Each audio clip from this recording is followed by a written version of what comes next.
This is right up your bailiwick, Stelios. Mickey. Have a lovely weekend. You too, buddy. Mickey is a geologist, so his Twitter handle is @mercenarygeo. So we're going to be talking minerals here, and you can bet that I'm going to ask him about silver. Hi, Mickey. Hello, Dale. How are you? Oh, Mickey, great to hear your voice. It was such a long time ago. In fact, I still have some pretty clear memories of that interview. And the one thing, normally people want to talk about gold, right, Mickey? Everyone wants to talk about, the chaos hedge. But you made a great point, and copper was in a bear market. And, I'm an old timer, and I used to say bull markets are roofed in copper. Turned out to be the biggest roof ever constructed in the cosmos. But you were talking about you're very constructive on copper. It was trading 130-ish, something like that. And you brought up you need it for the developing countries for them to have electricity. There's still a lot of people that live in the dark. In China and India, they can't even turn on a light switch. And that was a great call because copper-related assets, stocks, futures, everything has really been in a nice bull run since you and I talked. That was a great call, Mickey. Well, Dale, I actually thought it was a year ago, and to show you how old I'm getting, it was actually about 2 years ago. Yeah. And copper was trading about $2.30 a pound at the time. And, it was?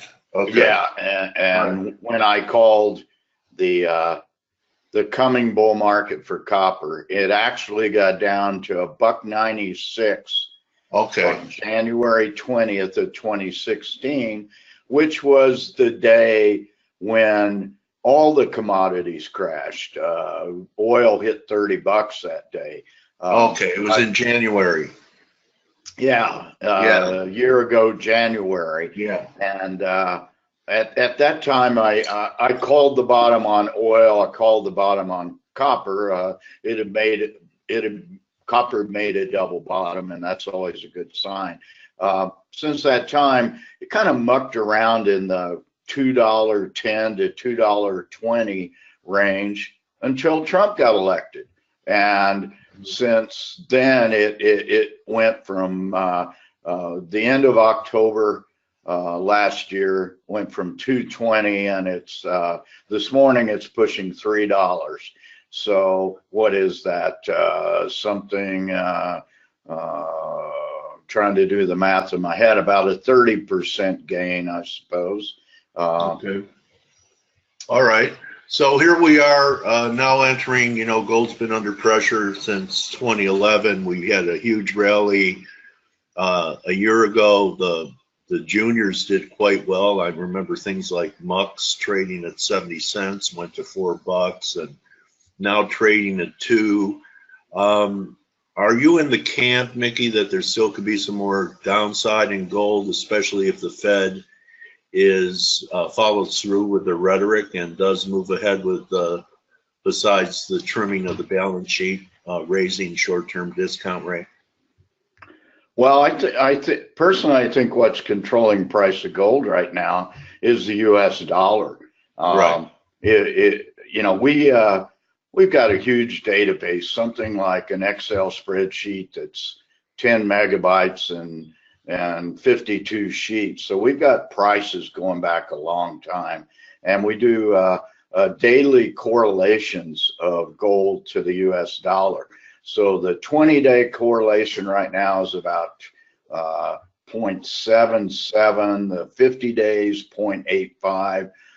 Goes all the way out to 100 days and 200 days with very strong negative inverse correlations, I should say. So what I see right now, I'm looking at the board right now, the dollar's up above 94 today. And of course, gold is down to 1265. So to me right now, it's all about the strength of the US dollar. Do you have a view on it? I mean, we had a very nice 9-month decline into the 92 range. I mean, do you think the top we put in at the end of last year in the dollar is it? There's still some bulls, dollar bulls out there that think we could have just one more hurrah in the dollar that would create some type of deflationary wave, pressure everything, maybe even stocks, which is hard to believe because nothing affects stocks, right? Bad news, it goes up because the Fed will stay loose. Good news, the economy's recovering, earnings will go up. So I'm interested in if you think that was a major high in the dollar and that this is just a reflex rally in the dollar from recent lows. Well, I suppose you're talking about that dollar or 103 range we saw in early mid-January, something like that. And the dollar was way overblown now. And that, I think that was part of the so-called Trump rally before he came into office. Trump wants a weak U.S. dollar, and I would imagine that he's going to, this is pure speculation, Dale, replace Yellen. What isn't in this twilight zone? Right. Or Old Yeller, as I call her. And her drool and drivel about interest rates, which change constantly from one month to the other. But I would suppose that Trump's going to appoint a new Fed chairman, and the policy is going to be for a weaker U.S. dollar because we need to get this trade imbalance straightened out a little bit. So from that point of view, that's going to be helpful for gold. One thing that's quite curious to me, another thing we do is the seasonality, and I've published extensively on the seasonality of commodities, and this should be the strong season for gold. Usually have a lull called the summer doldrums, which we all know about, where gold hits its seasonal, if not its yearly low, and it did that on July 7th. It was at 1212 or closed. I think it touched 1207 that day, and we saw the rally for the rest of the summer doldrums. But the period from the 1st of September, from Labor Day till Halloween, is usually a very strong time for the U.S. dollar. Or I mean for gold. Oh, for the gold? Yeah, for gold, and it has not been. It started going down, I think, in September 8th, something like that, which is right after Labor Day. But do the math; it's really just the strength of the dollar. I'm very much in favor of a strong U.S. dollar because I'm talking my own book here, involved in the junior resource sector, and I just came out of a conference in Beaver Creek, Colorado, that was very bullish, about 1,000 professional investors, most in the junior resource nano cap space, and the enthusiasm was palpable there, and lots of money being put into new deals. So once again, talking my own book, I hope we have a strong dollar, and seasonality would tend to indicate that. You'd like a strong dollar or strong gold? Oh, I'm sorry, a strong gold. Okay. Strong gold. Yeah. Okay. So now I know you're talking your book, Dollar Weakness. There are a couple of triggers out there, and then I want to get to different metals. Okay. And, a couple of catalysts. I've been reading that should we pull out of the Iranian deal, and Trump is dumping that on Congress to decide, but he's not going to certify it. That could be a trigger for a weaker dollar. The other thing that I want your views, what about the fact that all the sanctions we have on North Korea, and China looks like they're participating with us, but if they don't, the threat is to cut them out of the SWIFT system, and that would be a major global event, because the Chinese have a backup to the SWIFT system and would love to become more of a dominant currency anyway. What are your thoughts on that? Well, I was unaware that they had an alternative to the SWIFT system. Okay, they do. They're plans, So I think it's in cooperation with Russia, and so just in case people cut them off from the dollar system, which I think would be, you know, almost like cutting your head off when we need support of people to want and need the dollar during this time. So if you have no thoughts on that. Well, I probably do have a thought, and I think that would be very good for gold because yeah, it would be negative for the U.S. dollar. Right. You know, the Russians and the Chinese and the Iranians for a number of years have tried to trade oil outside the U.S. dollar system. Well, the Chinese are going to do it, Mickey. The Chinese are opening a oil futures exchange traded in yuan. Okay, in Shanghai, I suppose. Yeah. Yeah. So the yuan or the yuan, however you want to say it, is artificially supported at this point. It's not a free trading currency. Now you're the Forex guy, and you probably know this more than I do, but that certainly is not a currency that's allowed to float in world markets. So anybody thinks it's going to be the world's reserve currency any time in the near future probably lives on the West Coast where marijuana is legal now. Yeah, I wonder. Yeah, it's legal in a lot of places. So absolutely, you made me hide my bong, Mickey. So well, I made sure mine wasn't in the background today. All right. And it's medical. It's medical. I have a legitimate reason for it. But anyway, you know, you have a fan in here, Jess, who I know he's a Canadian, and he's followed your work for a long time. He wants me to ask you about uranium, and well, pretty good time to be talking about uranium with all the talk of nukes. But I know uranium for peaceful purposes, for generating energy. Your view on uranium? I think there have been some juniors that have put on some nice moves in the uranium market. What are you thinking now in uranium? Well, you failed to mention, Dale, and I went back and listened to our interview a couple of years ago, and you failed to mention that I was very bullish on uranium at the time, and and I'm a contrarian. I believe it. I tend to get into these things early. The uranium prices suffered. Me too. And then I buy and the market keeps going the other way. I'm always early, Mickey. How about you? There's nothing wrong with being a contrarian. It's the way you make money in this business, especially when you're playing around in commodities like I do. You have to be a contrarian, and you have to have patience because these things all come around at some point. Uranium spot price is still at $20, but the Trump administration is very supportive of the domestic uranium industry, and especially the domestic mining industry. So we expect it to turn around. I can't tell you when it's going to happen. There's still in near term a surplus of supply. There's stockpiles, but U.S. utilities especially have not been contracting, and they're getting pretty short, and they never let themselves get so short in terms of stockpiles that they have. You just can't turn a nuclear power plant on and off. So from that point of view, it's coming. I just can't tell you when it is. A couple of years ago, I was walking around giving a talk, various places, all the way from New York to Atlanta to Geneva, called "Why I Remain a Uranium Bull." That talk now is called "Uranium Bull or Bear, Why and When." And I'm a bull, but I can't answer the when. Yeah, that's the art of it, isn't it?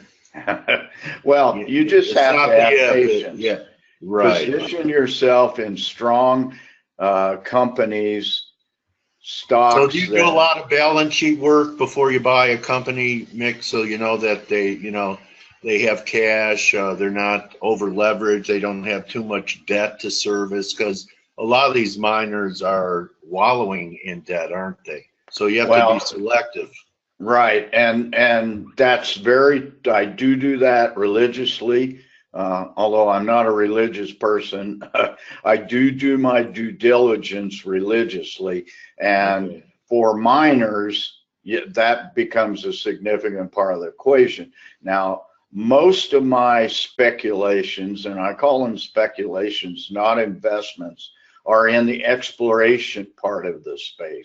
I own very few miners. I own a couple of uranium miners, a couple of small gold miners. But for the most part, I hold something on the order of 35 to 40 resource stocks. And with maybe 5 exceptions, all those are explorers. That's where the leverage is. It's very high risk, but it's very high reward. Right, and well, that's your bailiwick. So I mean, you're a geologist, so you could look at the reports and see the survey reports and see the potential of what a mine could produce. So most most John Q publics would not be able to do that. Yeah, and so what we do in the newsletter is try to educate those John Q publics, or what I call retail and lay investors. And I've been doing this now as a newsletter writer for over 9 years, and as an analyst for 10, and as a geologist for about 30 years before that. So so what we try to do is educate the layperson on how the junior markets work, and really talking the Toronto markets, and for the most part, the Toronto Venture Exchange. Okay, just like CCJ in the uranium space. I wanted to ask you that the silver gold ratio on almost every gold rally since the highs in 2011, silver has been underperforming gold. Could you see any? Do you think that's going to continue, or could we be nearing an inflection point to where silver begins to outperform gold? Well, what you said is true. Silver is more volatile, although it's a much less large market in terms of market capitalization, let's say. It is more volatile. It's always more volatile on both the upside and the downside. With the recent rally and then the fall off, where I haven't calculated it since Friday, I guess, but the gold silver ratio on Friday was about 77, which is historically pretty high. It probably occurs about 20% of the time off the top of my head. The mean reversion would be about 45 or so, Mickey? Yeah, 45 to 55. When it really gets rare, Dale, is above 80. And so when it goes above 80, I'm an accumulator of precious metals with the idea that you buy what's undervalued at the time. So when it gets above 80, that becomes a signal for me if I'm going to buy precious metals, and I will buy them on dips. But when that ratio is above 80 is when I'll be buying some silver, with the idea when it gets back to more normal ratio, say in the 50 plus or minus range, then you sell your silver and turn it into real money, which is gold. That's a pearl. That's a great tip.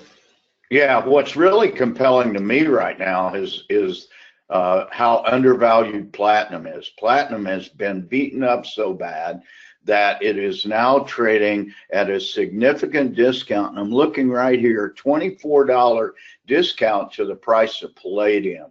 The last time that happened was in 2001, when the Ruskies cut off imports or exports of palladium to the rest of the world, and GMC went in because of that and started stockpiling palladium, and they got burned so bad they lost $1 billion on that trade. But palladium being less than platinum is very rare, and the gold to palladium ratio is at an all-time low. On Friday, it was at 0.71. Until about 6 months ago in the history, since Nixon took us off the gold standard, it had never been below 0.75. So that's a very strong buy signal for physical platinum. Wow, that's thank you so much, Mickey. You know, something with this new wave into EVs and everything. Do you look at lithium mines or have any viewpoint on lithium? I don't even know where you look for it. Huh? I have a very strong viewpoint, and that's stay away from it. Okay. The lithium industry in the world. I should have told my doctor when he prescribed it to me to stabilize me. Well, I got a couple of friends, I have to tell you, that in the mining business that need to take use a dose of lithium, especially when they get in the bar late at night. But yeah. Anyway, that's my experience with lithium. So you think there's a lot of hype plays out there? Dale, in my opinion, I have a very strong opinion on it. I've talked a lot about this.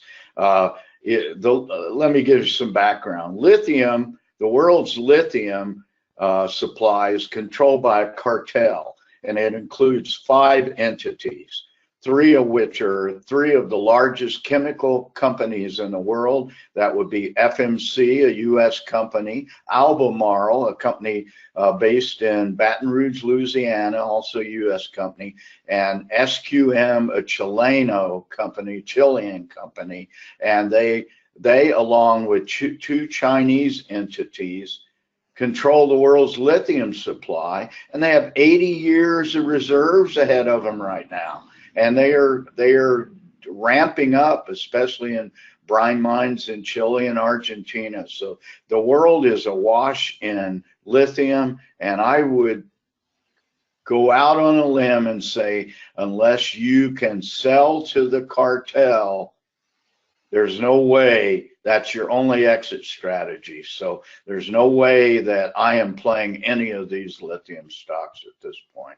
Okay, Mickey. So I've put up your website here so that our listeners and live viewers could see it, and also this is being videoed, so people that are watching it later. And you know, one other thing I'd like to wrap it with, probably what's closest to your heart, is mentoring young geologists still your favorite activity? Well, it is one of my favorite activities, and the business has been so good to me that I've decided that, well, a few years ago, basically when I launched this business, mercenarygeologist.com, that I was going to mentor young geologists and students, and by using my career as an example. It's a boom and bust business, and so my latest trading, Mickey. Pardon? So is trading. Oh yeah, yeah, I know that. Dale, off topic here. I just sold a stock that I'd held for 7 years, and at one point I went in at 35 cents. At one point it was 2.5 cents in December of 2015, and I was going to tax loss sell it to wipe out some profits. And I go, nah, I still got a chance. I sold my last tranche of that stock for $2.99 a couple of weeks ago. So you know what I call a trade like that? I call it a Lazarus trade. It was a Lazarus, and that's a good example. Yeah, from the dead. Back from the dead.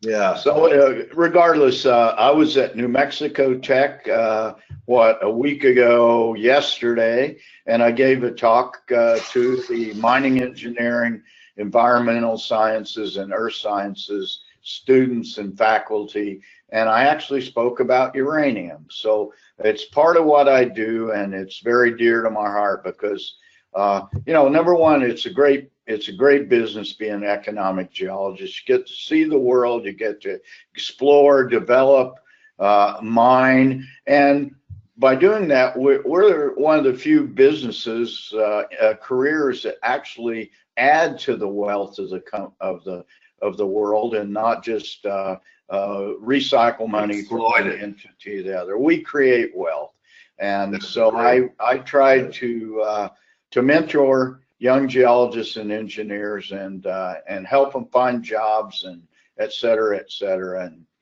dear to my heart doing that.